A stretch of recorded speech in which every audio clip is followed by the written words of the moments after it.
শেখ হাসিনা সম্পর্কে আপনাদের কিছু খবর দেবো। অনেকদিন ধরেই আপনারা বলছেন শেখ হাসিনা সম্পর্কে কোনো খবরাখবর আপনি দিচ্ছেন না। আরে খবর না হলে আমি দেবো কি করে? একটা খবর হবে তবে তো আমি দেবো, গাঁজাগুলি তো আর দিতে পারি না। এই যে আপনাদের পররাষ্ট্র উপদেষ্টা, এই পররাষ্ট্রমন্ত্রী, উপদেষ্টা বলতে বলতে এখন তো উপদেষ্টা মুখ দিয়ে বেরিয়ে যায়।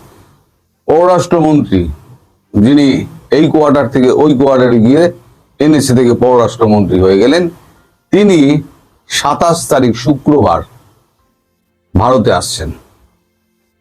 ভারতে এসে তিনি আমাদের বিদেশ মন্ত্রী ডক্টর জয়শঙ্কর এবং আমাদের স্বরাষ্ট্রমন্ত্রী অমিত শাহ এবং এনএসএ অজিত দোভালের সঙ্গে দেখা করবেন। এখন চারিদিকে প্রশ্ন উঠছে এই দেখা করার বিষয়টা কি। দেখুন, তারেক রহমানের মন্ত্রিসভায় তিনি হচ্ছেন পররাষ্ট্রমন্ত্রী। এবার তারেক রহমানের অনুমতি ছাড়া তিনি তো ভারতবর্ষে আসবেন না। তাহলে ভারতবর্ষে কি বার্তা নিয়ে আসছেন, প্রশ্ন হচ্ছে সেইখানে।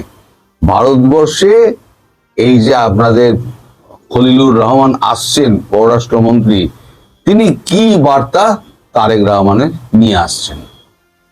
আমি কতগুলো জিনিস আগে আপনাদের বলে দিই, তারপর শেখ হাসিনা প্রসঙ্গে আসবো। তার সঙ্গে দেখা হওয়ার ব্যাপারগুলো তো আসবো, কার কার সঙ্গে দেখা হবে, তার কি প্রসেসে দেখা হবে, সে সমস্ত প্রসঙ্গে আসছি। কিন্তু আর কি কি তিনি বার্তা নিয়ে আসছেন সেটা যতক্ষণ না পর্যন্ত আপনাদের বলছি, আপনাদের কাছে ব্যাপারটা পরিষ্কার হবে না। এক হচ্ছে 22 তারিখ চাইনিজ অ্যাম্বাসেডার তিনি দেখা করেছিলেন তারেক রহমানের সঙ্গে। তারেক রহমানের যে প্রেস উইং এই ব্যাপারে একদম নিশ্চুপ। তারপর চাইনিজ অ্যাম্বাসেডার নিজে একটা প্রেস কনফারেন্স করেন। প্রেস কনফারেন্স করে তিনি অভিযোগ করেন বা বলেন যে বাংলাদেশ এবং চীনের মধ্যে যারা দূরত্ব তৈরি করার চেষ্টা করা হচ্ছে সেটা চীন খুব ভালো করে মেনে নিচ্ছে না। তার এটা বলার কারণ কি? কারণ তো কিছু একটা ঘটেছে। কারণ ভারতের প্রেসক্রিপশন মেনে যে 10 দফা প্রেসক্রিপশন দেওয়া হয়েছিল, যে 10 দফার উপরে রাজি হয়েছিলেন তারেক রহমান, সেগুলো আস্তে আস্তে তো বাস্তবায়ন হচ্ছে। আপনারা নিজেরাই দেশের হাল থেকে বুঝতে পারছেন যে আস্তে আস্তে কোন দিকে যাচ্ছে।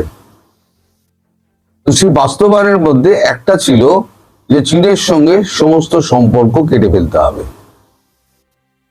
এখানে আমেরিকারও একটা শর্ত ছিল যে অস্ত্র কেনা, সাবমেরিন কেনা, জাহাজ কেনা, এই সমস্তগুলো বন্ধ করতে হবে। আর ভারত বলেছিল যে আমাদের উপমহাদেশে চীনকে ঢুকতে দেওয়া যাবে না। বিশেষ করে তিস্তা প্রকল্পে যে একে ডেকে আনা হয়েছে, চাইনিজ ইঞ্জিনিয়ারদের ডেকে আনা হয়েছে, সরকারকে ডেকে আনা হয়েছে ইউনুসের দপ্তর থেকে, সেটা থেকে বাংলাদেশকে সরে আসতে হবে। সম্ভবত, আমি নিশ্চিত না, সম্ভবত তারেক রহমান সেই বার্তাটাই দিয়ে দিয়েছেন। তাতেই চাইনিজ অ্যাম্বাসেডার তিনি খুব খেপে গেছেন। খেপে গিয়ে তিনি এই প্রেস কনফারেন্সটা করে তিনি তার ক্ষোভ উগরে দিয়েছেন। যারা এই দূরত্ব তৈরির চেষ্টা করছে সেটা ওয়াশিংটনের দিকে ইঙ্গিত করলেন না ভারতের দিকে ইঙ্গিত করলেন তা আমি জানি না। সেটা চীন ভালো করে মেনে নেবে না। আরে মেনে নেবে না তো বয়ে গেল, ভারতের কি আছে, বয়ে গেল। না আমেরিকার কেউ যাবে আসবে, না ভারতের কেউ যাবে আসবে। তুই এখন তোর অবস্থা, নিজের অবস্থা খুব খারাপ, বেশি লপচপাস না, তাহলে আরো বড় গাড্ডায় পড়ে যাবি। ভারত যদি পাশ থেকে যদি সরে যায় আর যদি মার্কেট বন্ধ করে দেয়, তাহলে বসে বসে লবেন চুষতে হবে, আর কোনো উপায় থাকবে না। এছাড়া যে সমস্ত ওই চীনের যে সাঙ্গপাঙ্গ এবং চীনের সাঙ্গপাঙ্গ যারা ছিল এবং পাকিস্তানের সাঙ্গপাঙ্গ যে 6 জন অফিসার ছিল, সামরিক অফিসার ছিল, তাদেরকে তো প্রথম দফায় সরিয়ে দেওয়া হয়েছিল। এবারে গতকালকে না আজকে 8 জন সামরিক শীর্ষকর্তাকে, যারা ইউনুসের খুব প্রিয় ভাজন ছিল, এই 8 জন, আমি এখন নাম জানতে পারিনি, 8 জনকে তাদেরকে পররাষ্ট্র মন্ত্রণালয়ে তাদেরকে দিয়ে দেওয়া হয়েছে। অর্থাৎ সামরিক বাহিনীর সঙ্গে তাদের আর কোনো রকম যোগাযোগ থাকছে না। কেউ পররাষ্ট্র মন্ত্রণালয়ে, তারা নানান রকম কাজকর্ম মধ্যে তারা সবাই যে অ্যাম্বাসেডর হবেন তার কোনো মানে নেই, বা রাষ্ট্রদূত হবেন। কেউ কেউ পররাষ্ট্র মন্ত্রণালয়ে কেরানীয় হয়ে থাকবেন, বা উঁচু পদে থাকবেন, অ্যাটাশে ফ্যাটাশে হয়ে থাকবেন, বা কোনো সচিব ফচিব হয়ে থাকবেন, কিন্তু সেনাবাহিনীর সঙ্গে তাদের কোনো সম্পর্ক থাকবে না।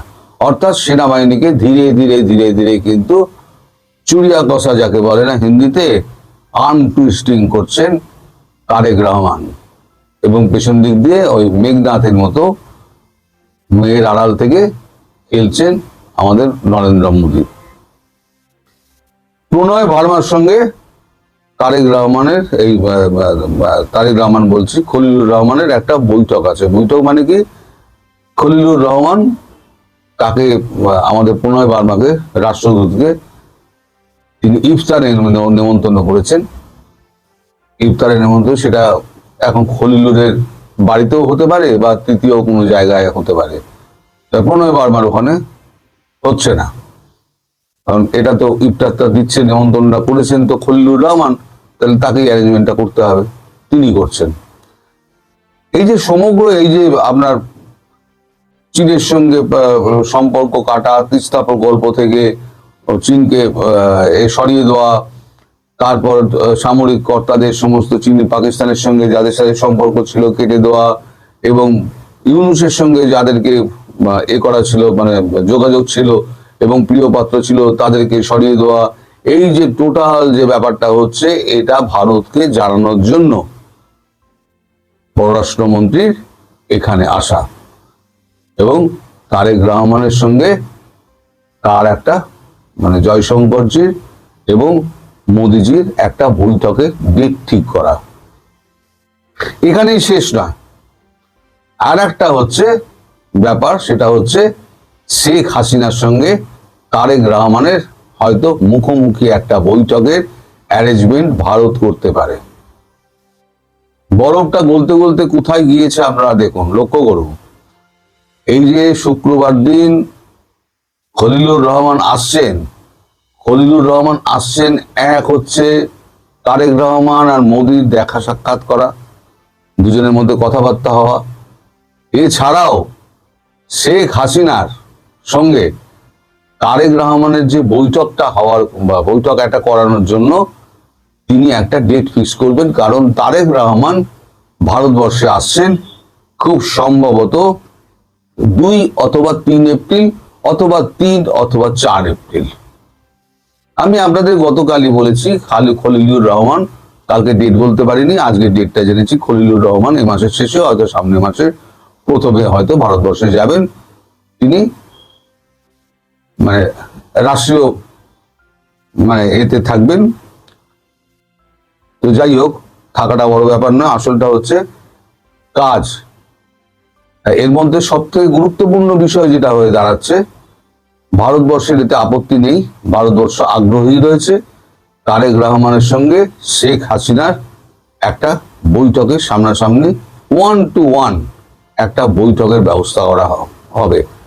এটা এপ্রিল মাসে করা হচ্ছে এই কারণে, আমি বলেছিলাম যে নরেন্দ্র মোদী ইসরায়েল যাবেন, তার ইসরায়েল যাওয়ার কথা, ইসরায়েল থেকে ফিরে এলে পরে তারপরে দেশের কিছু কাজকর্ম রয়েছে, দেশের কাজকর্ম অনেক ব্যস্ত থাকেন উনি। ঠিক হচ্ছে 2 অথবা 3 অথবা 3 অথবা 4 এপ্রিলে তারেক রহমান আসবেন, তখনই মোদিজির সঙ্গে তার কথা হবে, এবং একই সঙ্গে চেষ্টা করা হচ্ছে যে শেখ হাসিনার সঙ্গে সেখানে বৈঠক করানো। যদি কোনো কারণে সেই সময় শেখ হাসিনার সঙ্গে বৈঠকটা না হয়, তাহলে পরবর্তী একটা সময়সূচি বার করা হবে। তবে এই বৈঠকের ব্যাপারে এতটুকু জানা গেছে যে শেখ হাসিনার পক্ষ থেকে কোনো আপত্তি করা হয়নি, তিনি দেখা করতে রাজি হয়েছেন এবং আলোচনার জন্য তিনি রাজি আছেন। আপাতত এইটুকু খবর রয়েছে। সুতরাং আপনারা বুঝতেই পারছেন যে বরফ ধীরে ধীরে গলছে, এবং ইউনূসের আমলে দেশের যে অবস্থা ছিল, আজকে কিন্তু সেই অবস্থায় দেশ নেই। হ্যাঁ, কোনো কিছুই একেবারে দুম করে থেমে যাবে না।